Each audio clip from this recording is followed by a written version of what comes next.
Doctor గారు, ఎంత వయసుకి సెక్స్ లేకుండా పోతుంది? స్త్రీలలో ముందు తగ్గిపోతుందా, పురుషుల్లో తగ్గిపోతుందా? సెక్స్ తగ్గడం అంటే పూర్తి తగ్గడం అసలు ఎప్పుడు ఉండదండి. మగవాళ్ళని తగ్గదు, ఆడవాళ్ళని తగ్గదు. అయితే కొంత ఏజ్ వచ్చిన తర్వాత హార్మోన్స్ తగ్గి కొద్దిగా జవసత్వాలు ఉడిగి మనిషి సెక్స్లో పాల్గొనలేకపోతాం, కానీ ఆ సెక్షువల్ థాట్స్ మాత్రం ఉంటాయి, చంపేసుకుంటే తప్ప. ఇంకేంటి వయసు మీద పడిపోయింది, ఇంకేంట్లే అనుకుంటే ఆ అనుకోబట్టి వాళ్ళకి అలా డల్ అవ్వాల్సింది తప్ప, అలా కాదు. నేను సెక్స్లో ఉన్న ఆ ప్రెషర్, ఏ హాయినైతే, ఏ థ్రిల్నైతే నేను 50 ఏళ్ళ దాకా 60 ఏళ్ళ దాకా పొందానో అదే నేను పొందాలి, నాకు ఏమైనా కావాలి అనుకుంటే వాడు 10 నెలలైనా సరే 2 నెలలకైనా సరే సెక్స్లో పాల్గొనడానికి ప్రయత్నం చేసి సెక్స్లో థ్రిల్ పొందుతూనే ఉంటాడు.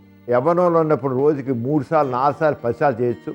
తర్వాత నిదానంగా చెప్పి 2 రోజులకు ఒకసారి, తర్వాత వారానికి ఒకసారి, 10 రోజులకు ఒకసారి చేయొచ్చు. ఇవన్నీ ఏంటంటే హార్మోన్స్ కూడా తగ్గిపోతాయి.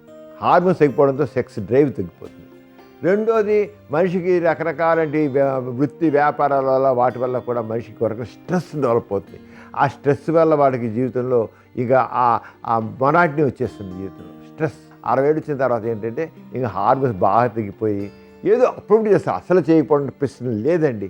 భార్యాభర్తలు పక్కన కూర్చొని సరే మనసు పంచుకొని ఆ మనసు పంచుకున్న ఒక రకమైన హాయిని, ఆనందాన్ని, తృప్తిని, మాధుర్యాన్ని పొందుతారు అన్నమాట.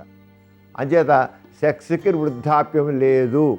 ఎందుకు లేదు అంటే కానంటే అది జీవితాంతం కూడా ఆ లవ్ హార్మోన్స్, ఆ ఫీల్ గుడ్ హార్మోన్స్ ఉత్పత్తి అవుతూనే ఉంటాయి. మనిషిని ఎంత మేరకు ప్రెజెంట్గా ఉండాలో అంతవరకు ప్రెజెంట్గా ఉంచుతాయి. చూసారు కదండి ఇవాల్టి సుఖజీవనం కార్యక్రమం. మీకు కూడా లైంగిక సమస్యలు కానీ సంతానలేమి సమస్యలు ఏమైనా ఉంటే మీ సమస్యలను వాట్సాప్ ద్వారా పంపొచ్చు.